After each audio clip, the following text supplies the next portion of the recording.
think we're good to go. All right. Well, pleasure to have you guys here, Chris and Ryan. So why don't you guys introduce yourselves in terms of what you guys do, your shop that you run, and kind of give us the ins and outs. I guess start off with maybe Ryan or Chris, whoever wants to kick it off. Sure. So we have a little website called Araxam. It's araxam.com. And there we really have it as your marketing and technology resource. You want to learn more information. We provide, blogs. We also have our own podcast, which is called the Digital Marketing Happy Hour. You can find that in all your major platforms, Apple, Spotify, Google, and so forth. So that is just a little bit about Araxam. Both are passionate about digital marketing. We both have been in this space, I think, combined over 20 years now, and then some. So, getting a chance to be on your podcast and to talk more about digital marketing is, for us, it's not work. This is fun. Awesome. Yeah, just to kind of echo what Ryan said, the genesis for our podcast came from, Ryan and I started working together about 10 years ago. And we've worked at two companies together. And then eventually about 5 or 6 years ago, we're like, we've helped these companies. So we just kind of wanted to start our own thing to help other organizations be successful. And no matter where sort of our paths took us, we'd always try to meet up for a beer once a month, at a bar and just kind of hang out, shoot the shit and whatnot. And this conversation always came back around to, marketing and helping businesses kind of get off the ground. And we realized it was just such a joint passion for us that was sort of the reason behind launching the website and launching the podcast, is that we really just wanted to help organizations. We found is that most small to medium-sized businesses, most entrepreneurs, startups and whatnot, they typically, occasionally there's a unicorn that is good at everything, right? They're good at technology, they're good at finance, or they're good at marketing and sales, but that's rare. Most of us come from it where we sort of have one skill set that we're very, very good at, right? Maybe it's the technology side of it. Maybe it's this, if let's say you're going into food and beverage, maybe you're an excellent chef, but you don't necessarily know all the other pieces, but you need them to be successful. Well, we just kind of wanted to show them that it's not as daunting as it seems. There's lots of great free tools out there. There's lots of support among the community. And so we wanted to kind of surface that stuff to help organizations be successful, because we have a lot of passion in those success stories that you see out there of people that were scrapping it. And then, the overnight success, as it were, when they had that moment and everything kind of came together for them. Absolutely. Thank you for kind of explaining that. I think that's truly helpful for something like this. So can you guys tell me a little bit about how you guys came to kind of build out what you're doing at the moment right now with the Raxum, and where you guys really thrive to help businesses in terms of, the marketing aspects, and what are some, I guess, even free tools that people can utilize on their end in terms of, kind of getting up and running and then kind of progressing to some of the more robust stuff? So I think that we had probably been talking about it for probably, I would say, months. It was probably years before we got started. But Ryan and I had an opportunity about 4 years ago. A lot of cities have this now. And here in Tampa, Ybor City has what's called the Entrepreneurial Collaborative Center, which is basically an extension of the county government to help. They host SCORE, like the Small Business Administration, to kind of help organizations get off the ground. And they were hosting a series of workshops that were trying to teach some of the basics of digital marketing. And we were asked if we could lecture it, essentially present to that audience. And that was sort of what cracked the door open for us, because it allowed us to showcase some of the skills and knowledge that we had been doing in the private sector for so many years. But I think the thing that was so eye-opening for us was getting to work hand in hand with those businesses and seeing the challenges that they were faced with.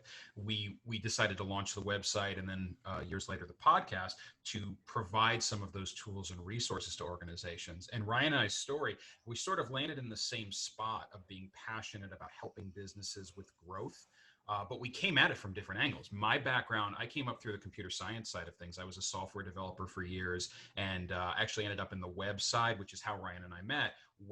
Some companies, they would put the web team with IT, and other companies, they would put web with marketing, which I would argue is where it really belongs. And that was where Ryan and my path crossed. So I came at it from that angle. I'll let Ryan give you his story. Awesome. So exactly, we both complement each other. I really got into the digital space back in 2006. So I was creating for companies I was working for their first Facebook page. Then later after that was, okay, you need a blog. Well, we don't know if we want a blog. Let's start one. And so about 3 companies in a row, I was creating their first blog. And then Chris and I started collaborating when we started finally working together for a tech company. They were very resistant of working, trying to create a blog. And finally we got it. It started gaining organic traffic. Like anything, you have to be consistent creating this content. We're talking 2011-ish, right around there, 2012. And then all of a sudden they had all these different products. Well, we want a new blog for each product that we have. I'm like, whoa. But they ended up having, they was like, wait a minute. But they ended up having 3 different blogs at the time. So it was tough to get that buy-in. But once you got the buy-in, and I think, which is big for a lot of businesses, especially when it comes to organic traffic, you absolutely must manage expectations. So if you're going to create content and get in that content marketing game on the free side, this is a race that is a marathon. If you want to quickly create content, get your brand out there, and you want to be number 1 in the rankings, then you got to put your money where your mouth is. Go and invest in Google PPC. Then you can get ahead in the rankings. And so that's a big thing. I think a lot of businesses that we've worked with when it comes to creating that blog content, we learned this along the way, is when you're talking to your boss, or if you own your own company, you have to manage your own expectations. You're an entrepreneur. So in that case, then it's important to know, okay, it's going to take 6 months minimum. Don't even look at your traffic. I mean, you want to look at it, but don't grade it just, then and there. So that was a big thing that we learned along the way. And kind of what Chris was saying, we started off really just local. And I think that's good for anybody, is find the free tools you have in your local community if you don't have it, especially in a time like this where a lot of businesses, are all working remotely. You can, the places that were physical and brick and mortar, they're now, go to their website. They're still offering free resources. A lot of them is just, virtual now. What we learned is, speaking with entrepreneurs and small to medium-sized businesses, they were passionate about their product and their service. They know how to create it. They know their product in and out. It was amazing to me, and you still see this in 2020. A lot of people don't know how to market it, how to build that brand awareness, drive the traffic. And for us, Chris and I, that was kind of second nature. And, I think developing the product for me is always the tough thing. I can market it, just give it to me. So working with them, these small to medium sized businesses, that was something we came across. And Chris and I we started thinking like, I guess there's something there. This was even 5 years ago, whatever it was, 6 years ago. So for us, it was working with the community. And that's kind of where all this started coming from, of creating this website. And for us, we've been doing this for 10 years, and we haven't even tried to profit of any tools at all. Courses, I've done workshops, we've done it. And really for us, it has just been always, let's get the knowledge out there. So that is kind of, how we came about meeting each other. My passion's always been marketing strategy, work using social media marketing, using content marketing. I know, Z, you're big with HubSpot. We're big fans of HubSpot. I've actually had the chance to go to Cambridge, and I've toured HubSpot several years ago. And their big conference is Inbound, which I would argue is probably the best marketing conference on earth. There's a lot of great ones, but this is definitely on the short list. That's a lot to say. That's a lot to say. I've heard a lot of good things about it. It is, and they keep getting better. And it's unfortunate that through this, COVID-19 experience, that those conferences, at least in 2020, are not going to happen in person. A lot of them are moving, talk about digital transformation, transforming to virtual only, which will be nice. But you can't replicate online what you get, being at those conferences with it. So yeah, that's kind of where we've been. And in some of the tools, you talk about free tools, HubSpot, goes by the freemium model. And I think everywhere from, getting into, I know they have a CMS, they have a CRM. I tell every single person, if you don't have a CRM, there's no excuse. You don't need Salesforce. You can use HubSpot's CRM that's free. And as you build your base, it's a freemium. I think you get what, couple thousand contacts you get. Well, by the time you're Right. getting up to 2,000, hopefully you're making enough money that you can then invest and upgrade in It's a their good problem system. to have. Yeah, exactly. Yeah. Exactly. No, that's awesome. Let me ask you on that whole blogging model. What's the tool that you guys used at that time in like 2006 or 2011, I think you said. What did you guys use? Was it Blogger? Was it WordPress? What was it at the time? Yeah, WordPress. WordPress, because as Ryan said, we needed free tools, right? And at the time, and this was really more in Ryan's camp, because I at the time, and even now, I love the operations side of things. So it was really trying to figure out how are we going to solve this. And he's like, I'm trying to get this blog started. How do I get the back end working? And they didn't want it. The company was afraid, quite honestly, because of the resources needed. They really didn't want to put a lot into it. And so I was allowed to allocate some time to get it started, but it wasn't my primary focus. So Ryan and I would have these sidebar conversations like, how the heck are we going to do this? I'm like, well, we're going to start with free tools because we have no budget. And to this day, they're still using WordPress as it's gotten bigger and bigger. So what does that say for free tools, right? Right, exactly. And honestly, till this day, I mean, we work with my agency works with a lot of primarily Shopify, e-commerce stores, and I still till this day will always say that Shopify is not a blogging platform. That's why you have WordPress, and that's why even now, I mean, like Webflow is coming around and all these different tools for something that's a little bit more like drag and drop type of scenario where you don't require so much code and different things. But at the end of the day, I think WordPress is still kind of the head honcho when it comes to all the SEO factors and everything that you want to consider when you're actually putting in that time to put together that content. So I think that's really, really awesome.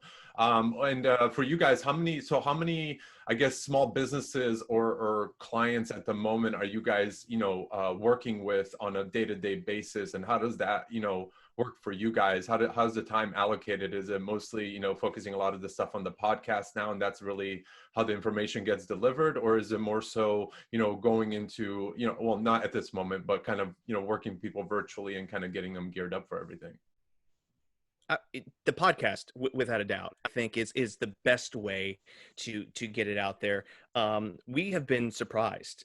Digital Marketing Happy Hour is, I think we're in over 30 countries now where people have listened to it. And one thing and by the way, Chris and I are both analytical geeks. Like, I love getting into Google Analytics and looking at the data. And so one of the things I always like to look at is the different countries that people are coming to. In my history, going back a little bit, international marketing is, I went to grad school. And so I have a master's degree in international marketing management from Boston University. And that really I was always interested in travel and international, and what's the best way to travel is have somebody else pay for you to travel. So that was really one of my goals of doing this, is to have businesses do it. And I actually had the opportunity a few years ago to do training workshops, and I went over to Dubai actually twice and did workshops over there. And one thing I found out, even in the Middle East, and then looking at where people are listening to our podcast from, cultures are different, right? Everybody's problems are the same. It doesn't matter what you look like. Everybody has the same problems. It's in the business world anyway. And one of the things we found is generating brand awareness. People still struggle with that, how to do it. Generating leads. What do you do with the leads? How do you nurture those leads? That's a big thing that I found, where everybody loves to go right to the direct sales. You see it on LinkedIn. You connect with somebody and they hit you with a pitch about buying their service. Like, do you know anything about me? And I'll get these freelancing IT services or some all white labeling. It's things that I'm not even in the market for. It's like going to a bar. You go next to a bar, you see a pretty woman, you sit down next to her and you say, hey, want to go to the chapel and get married? It's like, no. Buy a drink, let's have a conversation. That's a good example of what I feel like on LinkedIn sometimes, man. Exactly. Yeah. So those are the things we run into. And I think just looking at the analytics, and you say the platform we found is podcasting. And I just like yours, it's fantastic to have these conversations. So the biggest takeaway I've found in my journey is everybody has the same problems. It's whether it's in our backyard of Tampa, Florida, or or we're speaking to people through the podcast that are in, Nairobi. They all have the same problems. And so these are things that we've just kind of learned along the way. And so podcasting right now, that especially in this where you can't travel and so forth, it's the best platform to get your message out. I agree. I 100% agree. And I think it has a lot to say also when you do figure that out, when you do go across other countries and different things and you see you know, that everyone does have the same problem. No one's figured it out to say, hey, I have the special sauce that works every single time. Like you said, building brand awareness, you have to spend money on brand awareness. And I think for us, like when we talk to a lot of our clients and different things, and again, we're e-commerce, so it's like everything is sell, sell, sell. But it's like when you get to that point where, you know, I always say you can do all the paid ads, you could do all of that stuff, and that's great. But that stuff at some point is going to go away if you run out of money. The minute that you start investing into your content and into your blog, into everything you're doing, that's going to stay on your website for the rest of the time, and it's always going to be able to be ranked within the Google pipelines and different things that allow people to bring that traffic back. So if you could write a really compelling piece on people or on your brand, and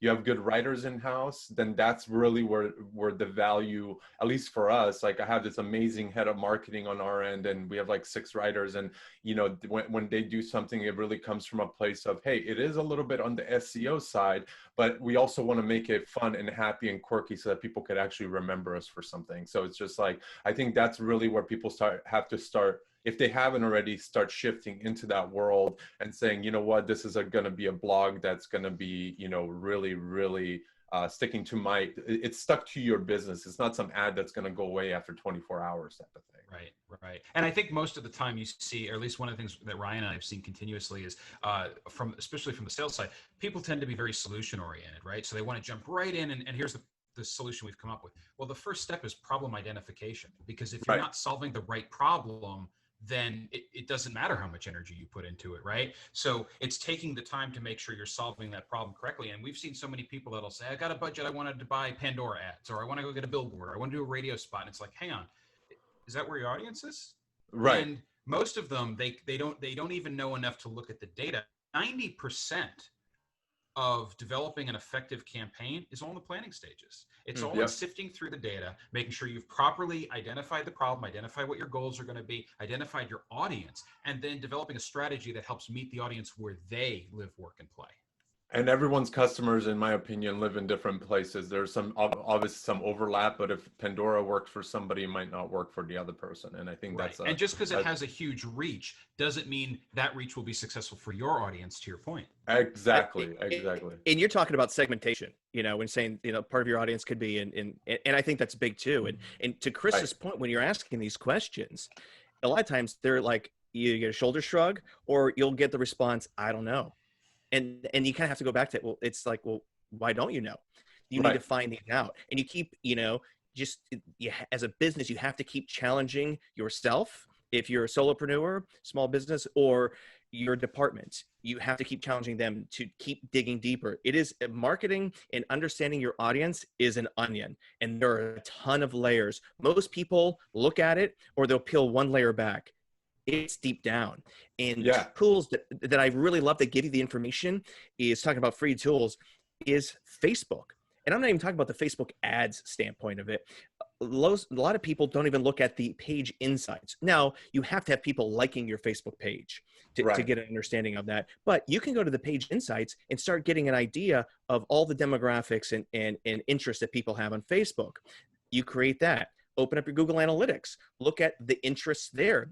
Google Analytics will tell you people are in the market for something, you know? So then you look at that, you put all that down. Now you start looking at other different areas.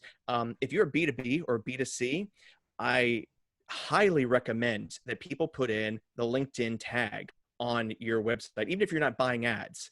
Put that on, because it will start collecting information of everybody that is visiting your website. And if you're a B2B company, a lot of these times you can't just start running ads. You need to have that pixel, that code on your website to start collecting data. Sometimes, depending on the size, it could take, you know, a month, 90 days, who knows how long.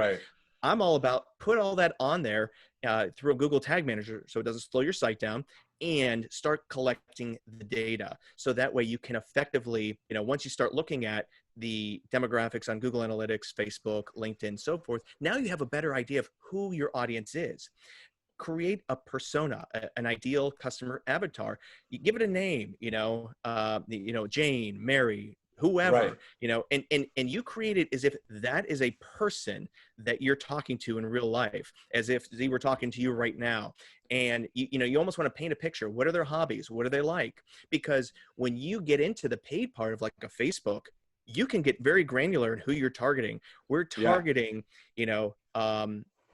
divorced females with a college education who love dogs, whatever it is. If you find out that's who you're going after, depending on your product and service, now you can get really granular, and you will end up having a lower cost per acquisition than when you do the whole pray and spray approach, and something's bound to stick. Yeah, eventually it will stick, but it also costs you an arm and a leg, to get that information. So those are some of the ways, kind of better to understand your audience, and using some of these free tools that you have at your disposal that sometimes it's almost like it's so obvious that people forget about it and don't even use it. Exactly. And then that's kind of that takes me kind of to my next point, is like a lot of that automation, a lot of the stuff is right in front of people too. Like Google Tag Manager, you literally just drop in all your pixels, everything that you need in there, and it could be literally one thing on your website that gives you all the data that you need. And even if you just spend a few hours out of the month and every 30 days or every 60 days and just going through that and combing through it, and I think it's well worth the time, and also better money spent, right? Because at the end of the day, especially hard times like this, people are pulling out loans and different things to make sure that their businesses keep up and running. And at the end of the day, if you have that data, you probably have really you have much higher chances to get those people to buy into your business and into your brand, or whatever you're selling, whether it's a course or anything like that. So no, I think that's awesome. I think that's really, really good advice for anybody. Are you guys, how many people are currently on your guys' team at the moment? Is it just you two? You're looking at it. Yeah. I love it. I love it. Yeah. I love we it. work with a lot of third-party contractors, but we feel like we play to our strengths. And so the things that we don't have in-house, we leverage experts for. That's awesome. That's awesome. And do you guys delegate a good amount of your like day-to-day work to a lot of the contractor stuff, or where's your guys' main like focus on a day-to-day, if you want to run me through it really quickly? Right now it's do. Yeah, go ahead, Chris. I was just saying it's content creation. I mean, that's our big thing, and you can't. I don't like sending out through like Fiverr and having somebody do something that we can do, because all of our stuff is the knowledge and experience that we have accumulated over time, both successes and, as you say, in the failures. I've learned more from failures than I've ever learned from successes. So you can't replicate that from somebody in Bangladesh who's doing it for you.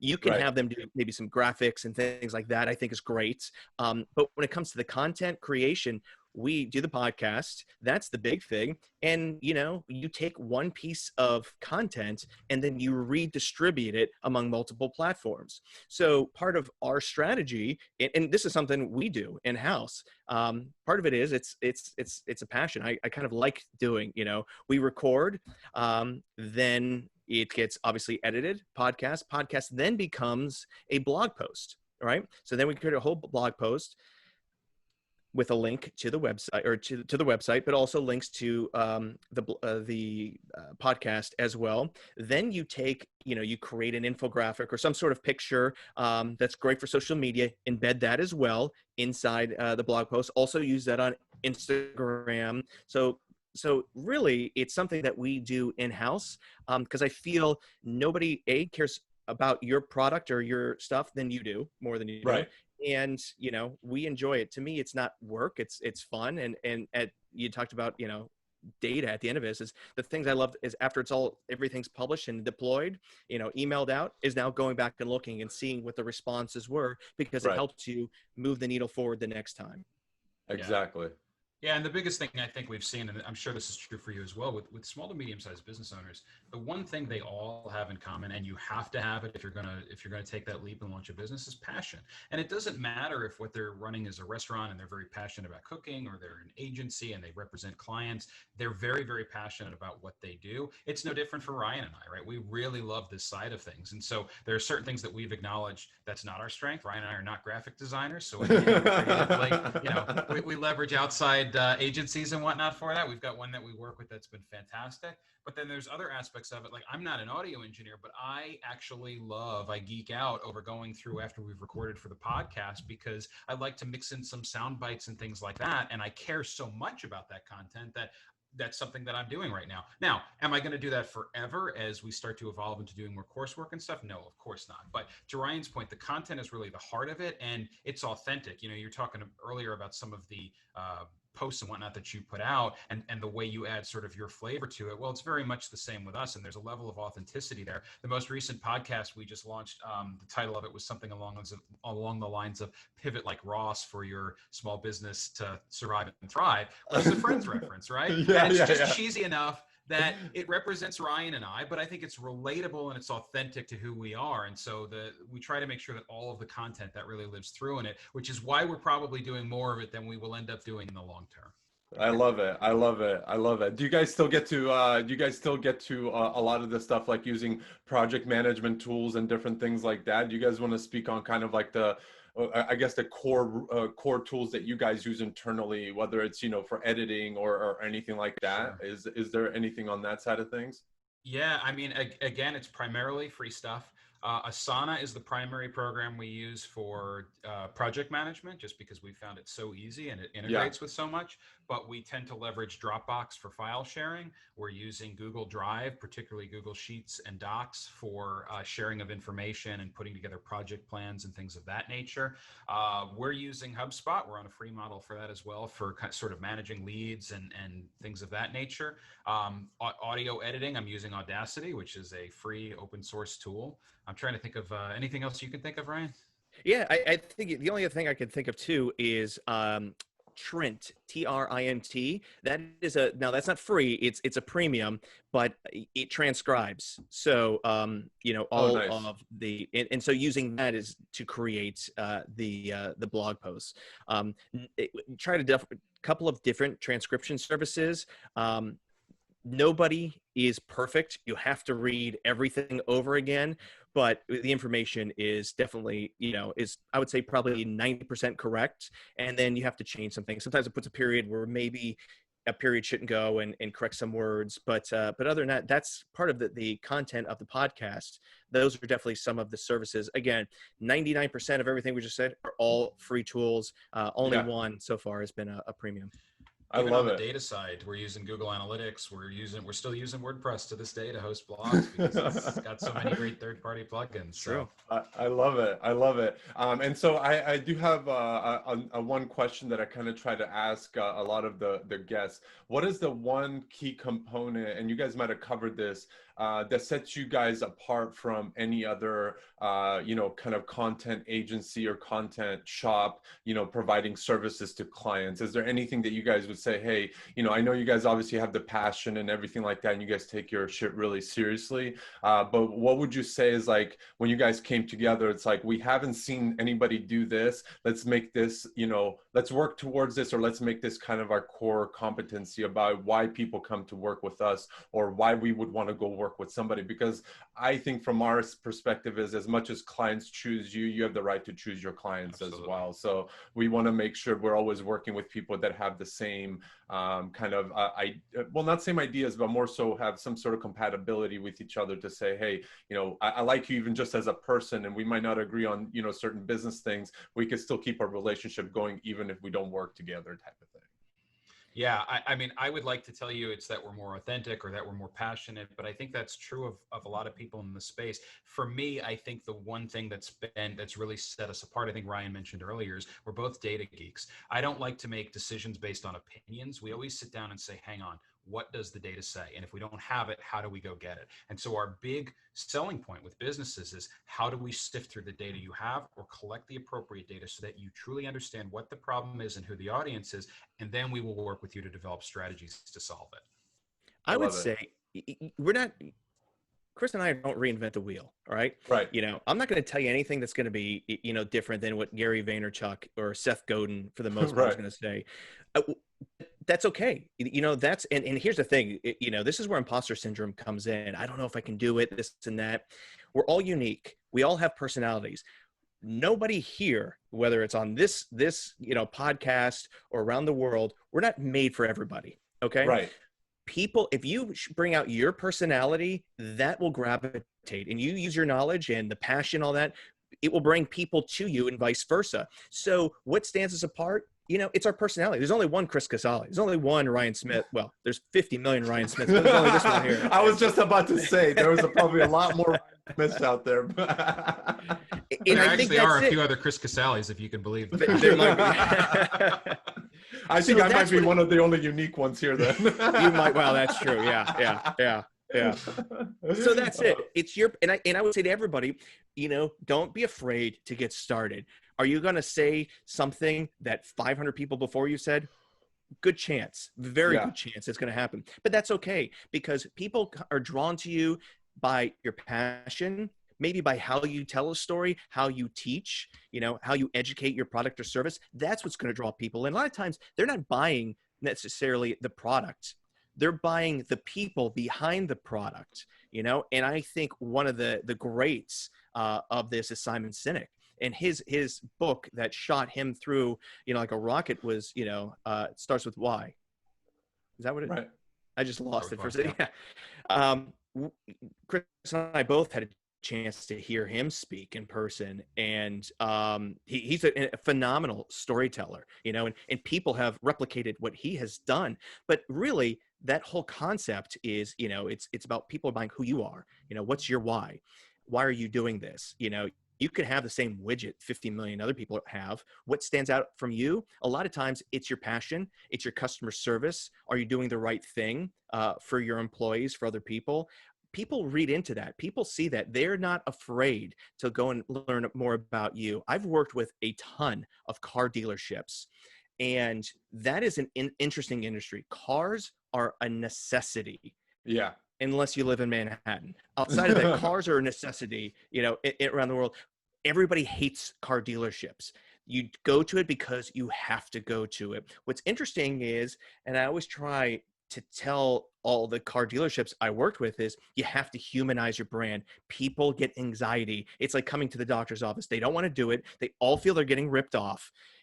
So create videos, create content to show that you're not the cheesy, slicked, used car salesman with a slicked hair back, but you really are family friendly. You give back to the community. Don't just do it, put it on your website. And what's interesting is, and I see this a lot with car dealerships, maybe even more so than other industries, the about us, about the dealership gets a ton of views. You get that a lot with that because people want to learn more. How are you different than somebody else? How do I know I can trust you? And that's what they go to for. Can I build trust? Can I trust you that I'm going to pay thousands, tens of thousands of dollars? It's one of the biggest purchases people make in their lifetime is buying a car. So I think that's how you distinguish yourself. Rarely is somebody going to come to your dealership because they want that specific make and model, right? Especially in an era where it's a recession and all this stuff. People still need cars. People are still buying cars right now. And I think it's important that, but they're going, A, what can they afford? But B, who can they trust? Right. And so that is a big part of how do you distinguish yourself, whether it's, through consulting, or you're selling a product. It's through your personality. Who would you say? Sorry, I just wanted to ask quickly. Who would you say has the best about us page in terms of the car world? In your opinion, have you done any research to be like, these guys did it right? Nothing that super stands out. I think you can find. What I would say is, when you look at the bigger groups, and a lot of these, especially in Florida is almost all owned by major dealership groups. So the days of the mom and pops are slowly going away. It's actually unfortunate. Right. So you're seeing huge dealership groups that might own 5 dealerships, 50 dealerships all throughout several states.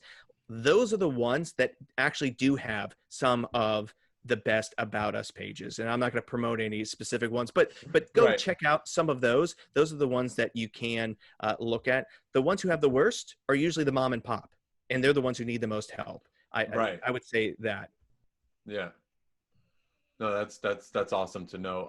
And then just in terms of just kind of closing this up, and I don't I don't want to kind of keep going on the same thing, but in terms of just overall kind of next steps for you guys in evolving your podcast and everything that you guys are doing, where do you guys what are some of the big changes that you guys think are going to, or what are your predictions are going to happen in terms of all this, COVID stuff happening, how businesses are transforming, businesses are closing down, new opportunities are coming up, different things like that. Where do you guys kind of see things moving, and what is one of your predictions where you're like, oh yeah, this is going to be a big thing in the next like 2 to 3 years, depending on how this whole COVID thing rolls out? Well, I can tell you the easy, obvious one up front is the digital transformation is no longer optional, right? Yeah. I mean, if you are not in the digital space today, you do not exist. With brick and mortar locations, you weren't able to be open, and if you didn't have a digital and those that did have a digital presence actually have survived or have been able to weather this a lot more effectively. And a lot of them are having to make pivots and really make changes to their business model. And it's those, you cannot continue to sell typewriters in a digital world. You have to do an inventory of what you currently have and how you can serve. And I hate to overuse the cliche of like the new normal after COVID, but it's true. A lot of businesses, the early data is showing a lot of these businesses, particularly those in retail, food and beverage, health and fitness and whatnot, they're not coming back. They're not going to be able to reopen their doors. So when the world reopens, what is it going to look like? And I think that digital transformation is first and foremost. If you don't live in the digital space, you don't live. Yeah. Yeah.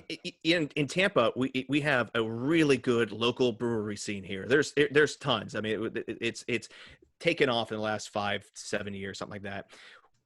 But with all this, a lot of them had to shut down, or they had to change. And we kind of talk about pivot, like Ross from Friends. Right. They pivoted and they started getting into the hand sanitizer. A lot of them have done that. And I think that's one example how businesses who will make this on the other side, or at least they'll be able to do this to hold out long enough before they can start selling their product. Because let's face it, alcohol sales, is recession proof, except when you are forced to shut down. Outside of that, that's something that will always be around. So if your local city, county government has a mandate and they're shut down, then what do you do? And I think those are the ones that will be able to hold off. And when things get open again, then they'll be back making their revenue like they were before.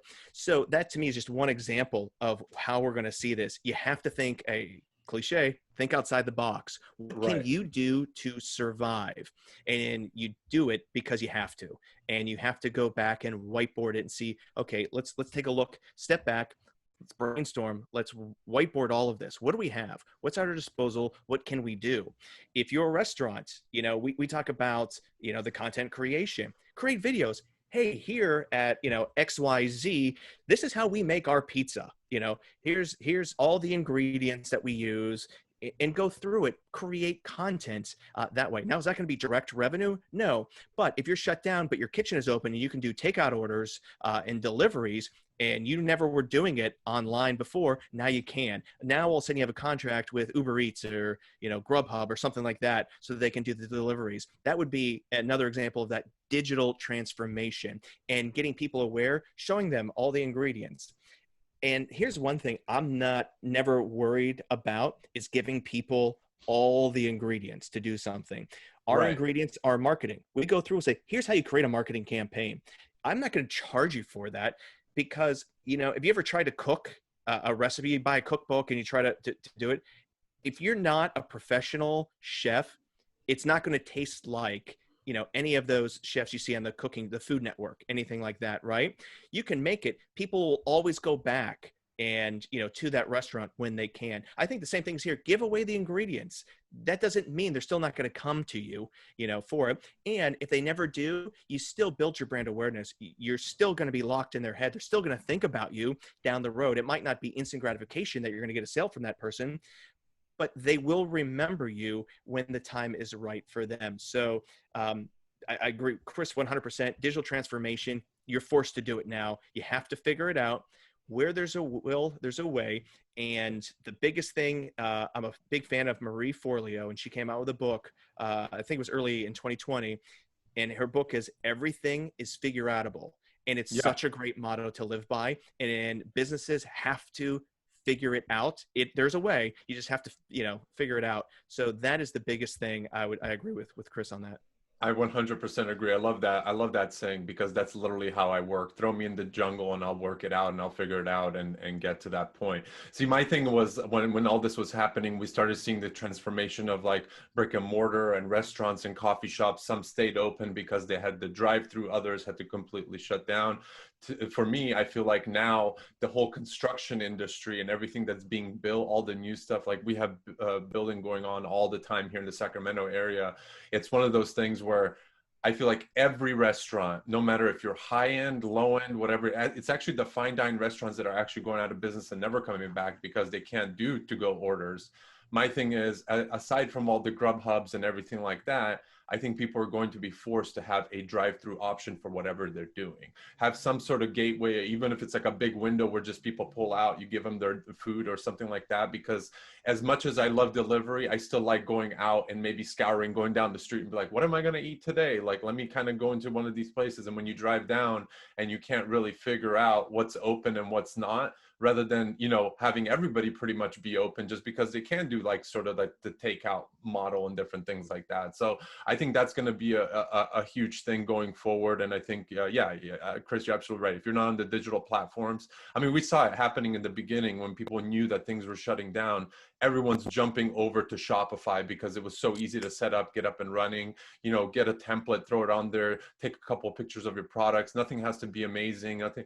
And we had a client recently who sells wine, and they were just like, hey, we had no idea that our license even allowed us to sell wine online because it's, alcohol and all this other stuff. The minute that we figured that out, we're doing like 10 grand a month during COVID because people are buying wine online and they're having it delivered to their house or coming to pick it up at our restaurant and different things like that. So yeah, I think people just have to figure it out. They have to come up with new ideas, and they have to be almost willing to spend money to for maybe even some consulting or whatever it is, to say, hey, you've been in the content marketing space, you've been in the agency, whatever that space you're in, can you give us some advice on how we can go about this? Because we don't really have anybody like that in house, and we just need to keep our business doors open. We need to continue making money. Otherwise we're all gonna, kind of shit the bed at that point. Yeah. What I love it too, content marketing real quick is key. And I think every business, fine dining, local steakhouse in Clearwater, Florida, shut down. So what they do, they started doing selling their fillets, and they created like this whole basket. You order it ahead of time, call in, pay for it. You come by, you can pick it up.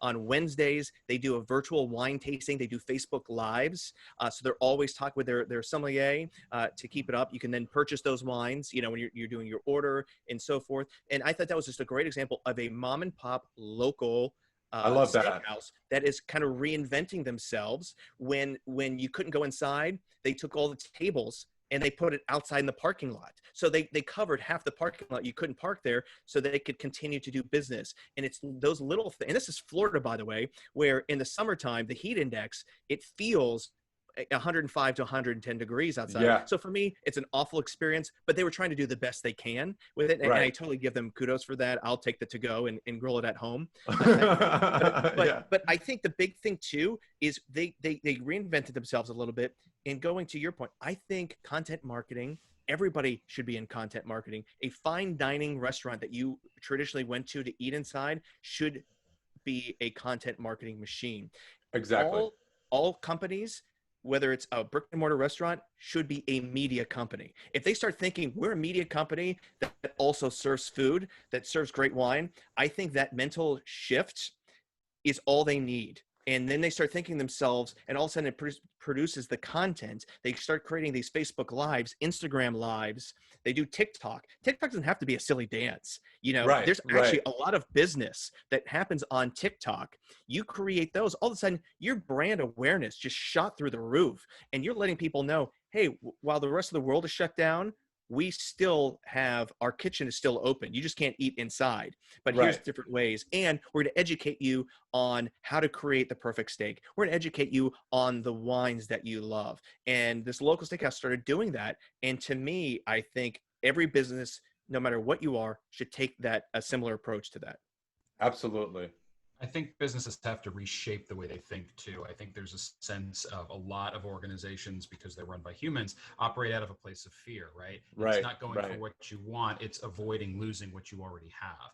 And I think that this is going to change the way all of us sort of live, work, and play, right? I mean, even when we're told you can go back out into the world today, how many people are going to pack into movie theaters or restaurants the way they did before? So I think that you have to be really open to it. I mean, telecommuting is a great example. We've been able to telecommute for what, 20, 25 years at this point? Yeah. And yet some of the largest companies in the world didn't allow for it. Tech companies where people lived in that space, they still had to go into work every day. And all of a sudden the world shuts down and people are told you have to work remotely. And I think what that did is open people's eyes to, this does work. We're just as productive, maybe even more productive than we were Right. before, right? And so now you've got a lot of companies announcing, we're going to embrace this. And so now if you're recruiting somebody for a position, you don't have to look in just your regional area. You can recruit them from anywhere, right? So how does that change the business landscape? So I think a lot of it is organizations are going to have to change that mindset and operate, open themselves up, be a little bit vulnerable, whether it's creating content or changing some of the business processes. They're going to have to think differently about it moving forward.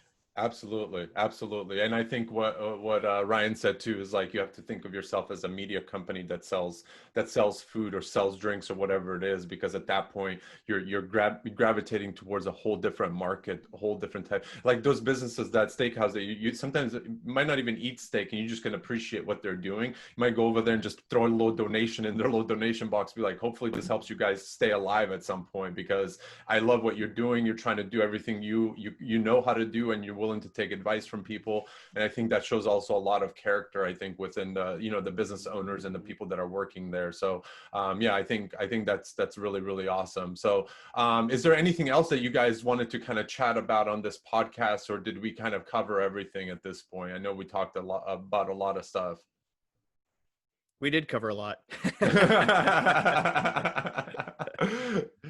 Yeah, if there's nothing else, go ahead and let everybody know just where they can find you guys, how they can get in touch with you guys, whether it's LinkedIn, Twitter. I know, Ryan, you don't probably want a bunch of people blowing up your LinkedIn or whatever, but No, actually, I encourage it, honestly. And Z, Okay. that's how you and I connected, right? That Here's is a prime true. example of how social networking can work. And it never met Z in person. This was just I sent him a LinkedIn message, promoting this new podcast. Not Sent it trying out to a sell bunch of them. anything. What's that? Not trying to sell anything. Not trying to sell anything, Yeah, but it was just interesting. exactly. But it was just, hey, like, give it a listen. Let me know what you think. If you think it sucks, I want to know that it sucks. Give me the feedback on it. And then you just started kind of going through, and you were texting me as you're listening to each one, or through LinkedIn Messenger, each one. Yeah. And I was excited getting your feedback. And I'm sitting there texting Chris saying, hey, this is, someone's actually listening to us, and he likes it. He really likes it. So that was our excitement on it. So reach me out on LinkedIn. Use the platforms, before we get into this, one more tidbit.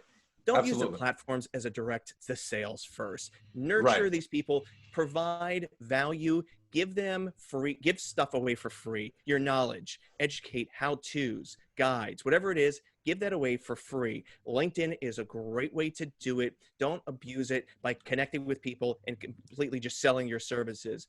If you do it organically and you provide knowledge, the algorithms will pick you up. They'll start sharing it to more. People will start learning about you. And then through the LinkedIn message, they might reach out to you saying, hey, I like what you're doing. Hey, do you do this type of service? Can you help me here? And I think that's where it'll reach out. So reach out to me on LinkedIn, Ryan Smith Marketing. If you type those 3 words in, you'll find it. Or go to Araxam, type in Araxam on LinkedIn, ARAXAM. And then you could always find me on Twitter and Instagram. It's Ryan Smith FLA, as in Florida, Ryan Smith FLA. So that's where you can find me. Yep, and I'm on LinkedIn and Twitter as well. On Twitter, you can find me at Real Chris Casale, RealChrisCasale. And of course, as Ryan mentioned, Interaxims, where we post a lot of our guides, how-tos, and other free information for getting your business off the ground and marketing. And of course, Digital Marketing Happy Hour. Give it a listen and tell us what you think. Yeah, absolutely. And I do want to say, and not to be biased or anything, I love the podcast. I listened to it right away when you sent it over to me, Ryan, and I truly enjoyed the conversations that you have with some of the people on there. And so I do want to say great job on that, by the way, and everything that you guys are doing. And I'll also make sure to post all this, in the notes at the bottom of the podcast and in YouTube and everything else, so that people can reach out to you guys. And we'll continue the conversation on our different platforms that we have as well. So thank you guys so much for being on the podcast today. Thank you for sharing all the knowledge. I truly hope that people do have a good sense of what they need to do to survive, and also the tools that they can use that are free and how they can use them. And, if anybody has any questions, feel free to reach out to Chris or Ryan directly. Reach out to me and I'll get you connected over to them, however you want to do it, whatever is easier. And yeah, just thank you guys again for sharing your knowledge. I think it goes a long way with people, and hopefully the Googles will pick this up, and maybe, people will learn a few things and come to you guys and let you know that, hey, this is what I picked up here, and this is what we need to do for our business in terms of content marketing and different things. So thank you guys so much for sharing all that knowledge. I really apprget it. Pleasure was ours. This was a blast. We got to have you on the happy hour one time. There we go. Yeah. Bring your drinks. Yeah, we'll figure. Yeah, exactly. I'll get in touch with you guys and we'll figure something out. I would love to do that. That sounds amazing. Awesome. Thanks, Z. All right. Cheers, guys. Have a good one. All right. You too. Bye.